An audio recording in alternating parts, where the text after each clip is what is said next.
Hello everyone, welcome back to Mel to the Crochet, and this is a new series called Let's Talk Crochet, where I share different topics on different things about crochet as a beginner.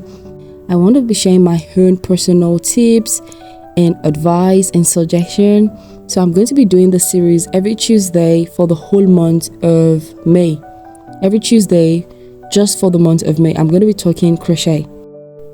You can leave a comment in the comment section, and let's talk, and let the comment section be interactive.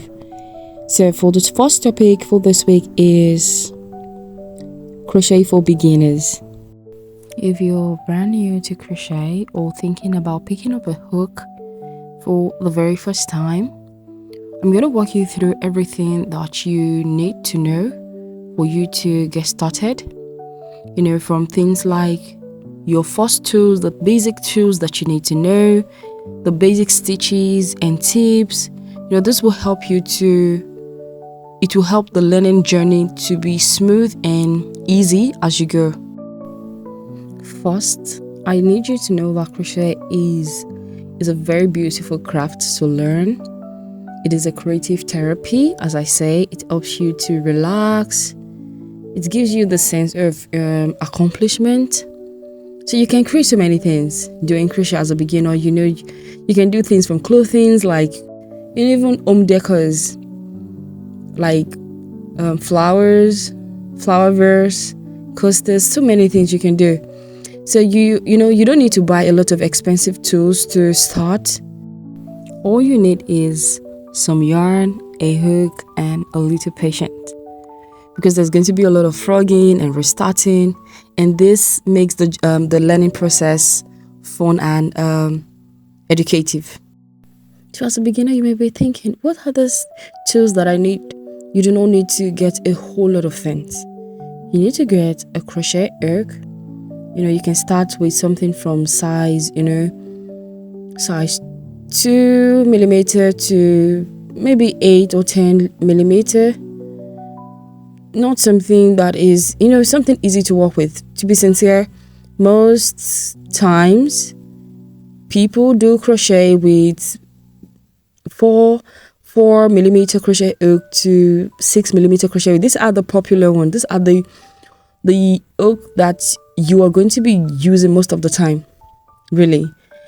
And yes, there on the screen I'm putting a picture of the sizes of the different sizes of the hook. You just need to get a simple crochet kit, so you get all the hook sizes, and you need yarn 100%. It is advisable that as a beginner you should use cotton yarn or acrylic yarn. The cotton yarn is really good. It doesn't stretch that much. And then you're going to need some scissors, tapestry needle or darning needle, and definitely you need some stitch markers. So these are 5 essentials crochet tools that you need to get 5 of them. So the 5 are: you need a crochet hook, yarn, some scissors, tapestry needle or darning needle, and some stitch markers. The tapestry needle is really important. It helps you to, weave in the hands when you finish your project. And the stitch marker is to help you to count your stitch correctly, or to know where to put a slip stitch. So for instance, if you're a beginner and you are doing a single crochet stitch in rounds, you need a stitch marker so that you do not get confused and you know where to put your slip stitch. And now let us move to the fun part, and that is learning different crochet stitches. The basic stitches that you need to know, you need to practice to start crocheting. You need, first of all, to learn how to do a foundation chain. This foundation chain is used for most of the crochet projects that you see. So you need to learn how to do how to do a foundation chain. Secondly, you need to know the single crochet. It's a very simple but a tight stitch. And the next basic stitch you need to know is a half double crochet. A half double crochet is it's a tight stitch as well, like the single crochet, but a little bit looser. And then the next stitch you need to know is a double crochet. You need to know how to do the triple crochet or the treble.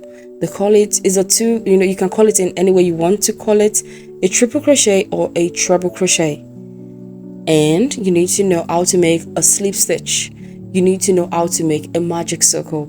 These basic stitches are essential, or they're important for you to know as a beginner. I'm going to put a link in the description box. I have a video, a very well detailed video on crochet basic stitches for beginner. It is well detailed and you're going to love it. And once you know these few stitches, you can already start making simple projects like coasters, like scarf, dishcloth, washcloth. You will start to make those things. For my own tips for beginner is start slow. It is normal for you to fumble, to get everything wrong, but it's important for you to take things slow, take your time. And you need to also practice holding your tension. These are the tips that I would give. Practice tension so your tension is not too tight or too loose. And you need to watch videos, tutorials, as much as possible. You need tutorials because for me, I did not learn. No one taught me how to crochet. I just picked up the yarn, watched some few videos on YouTube, and I started crocheting. So you can subscribe to my channel, give this video a big thumbs up, and you get a notification every time I post a video. I have well detailed tutorials on crochet projects, all different types of crochet projects that I post weekly. So you need to watch tutorials. And another thing I'm going to share with you, another tip is, do not, don't be in haste to be perfect. You cannot get it all right at once. Every stitch doesn't have to be perfect. When I started, I did so many things. They were wobbly, my stitches were not right and things like that. So it is okay to make mistake, and you don't have to be perfect in the beginning. So, and also another tips that I would give is start with small projects. Like I said earlier, you can do things like dishwash clothes, washcloth, scarves, coasters. This project, they are so easy. To make this Let's Talk Crochet series more fun and engaging, I'm going to always leave some questions at the end of the series. You can answer in the comment section. You can leave your answer in the comment section. Is first of all, the first question is, who would you love to crochet something for first? Is it yourself, your family, or a friend? And the second question is, have you ever had a crochet project that you had to undo and start over? And tell me how you feel in the comment section. And your first crochet, and the last question is, what was your first crochet project? Leave the answers in the comment section. I would be so glad to read your comments. I'm gonna be sharing more tips in this series, Let's Talk Crochet, in the next 4 weeks, only in the month of May. So make sure you stick around, and we can discuss and talk about crochet. So if you have any question, you can leave them in the comments. I would love to help. Thank you, and see you in the next one.